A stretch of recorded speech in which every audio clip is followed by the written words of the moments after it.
ancestors couldn't know what lay in store for them on Flores. This mysterious island would prove to be anything but paradise. Flores may have been the last island Homo erectus ever reached. The end of the line for his species, and the birthplace of the Hobbit.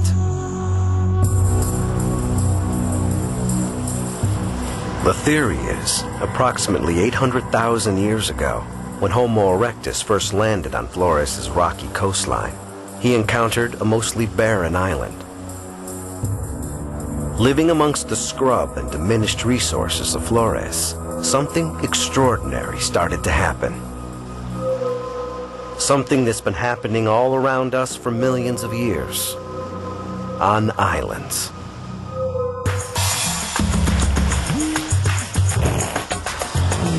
Islands are cauldrons for extreme evolution. From the Galapagos to Madagascar to New Guinea, islands can dynamically change whatever animals come ashore.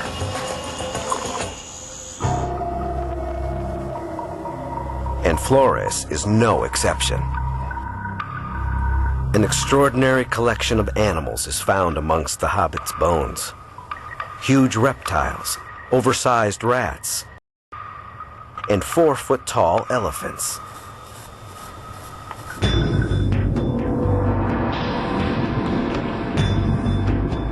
We know modern elephants and their ancestors are highly adept at swimming great distances.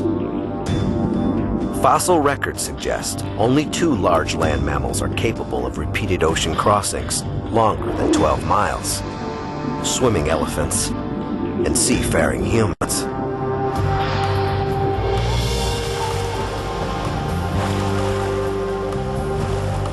At some point, a herd of elephants made its way to Flores. Faced with only limited resources and painfully little to eat, they learned that on islands, it doesn't pay to be big. The best way for your population to survive is to reduce your need for food. And the quickest way to do that is to shrink. Stegodon, a prehistoric pachyderm that strode across the Asian mainland at over 8 feet tall.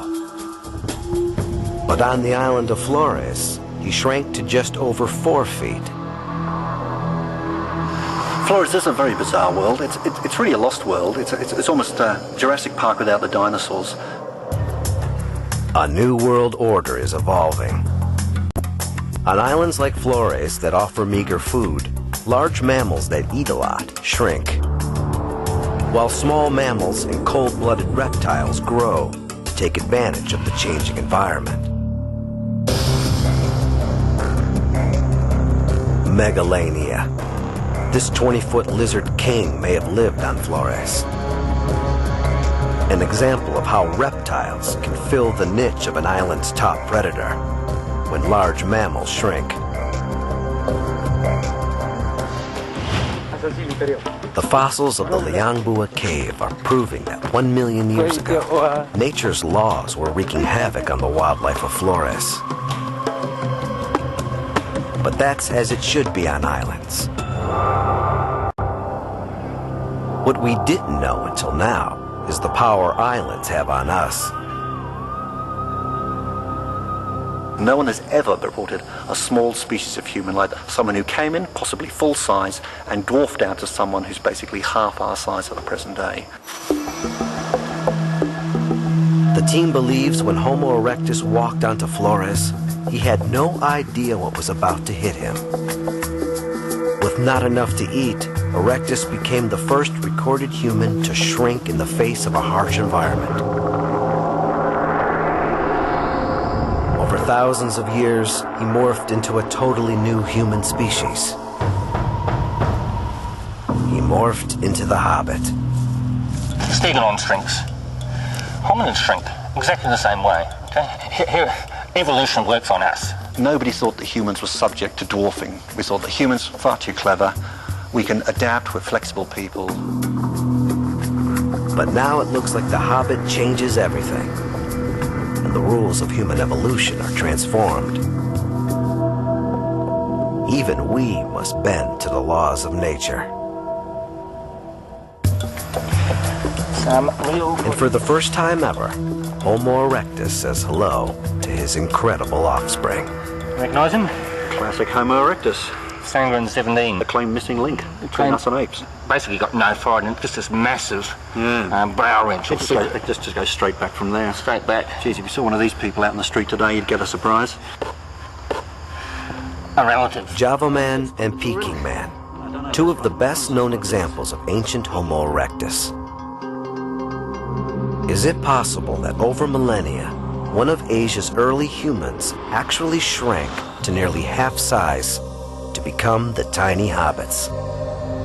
Now we look at our most recent discovery. And this is our finding from Liangbua, the Hobbit. Just a cast, but anyway. So we'll make other casts more natural looking casts from this one. Basically, the Hobbit is derived from a large Homo erectus population that colonised Flores more than 800,000 years ago. And over 800,000 years, they've adapted to the island and shrunk and become a totally new species. Some of the same characteristics, very thick eyebrow ridges, very little forehead.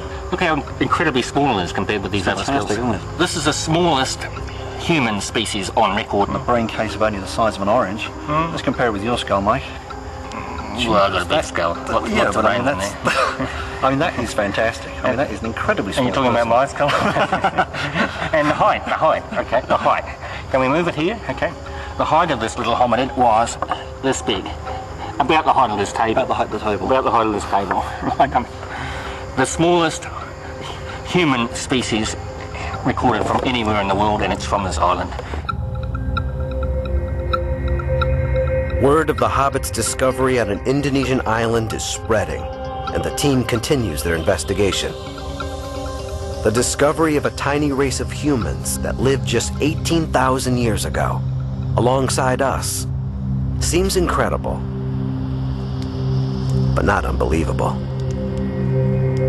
The scientific community is stunned. The evidence is clear that this is something very different from us. I mean, to have primitive humans on a remote island in Indonesia is one thing. To find that they were about 3 foot tall, with brains the size of chimpanzees, even more remarkable, and then to find they were still alive less than 20,000 years ago, it's all really astonishing. Is this the real deal here? We have a new species on our hands? It's absolutely the real deal. This specific woman that they found was 12 to 13,000 years That's the most old? exciting thing about it. The hobbits is one of the most interesting and intriguing fossils ever found. But some scientists disagree. They say the Hobbit is simply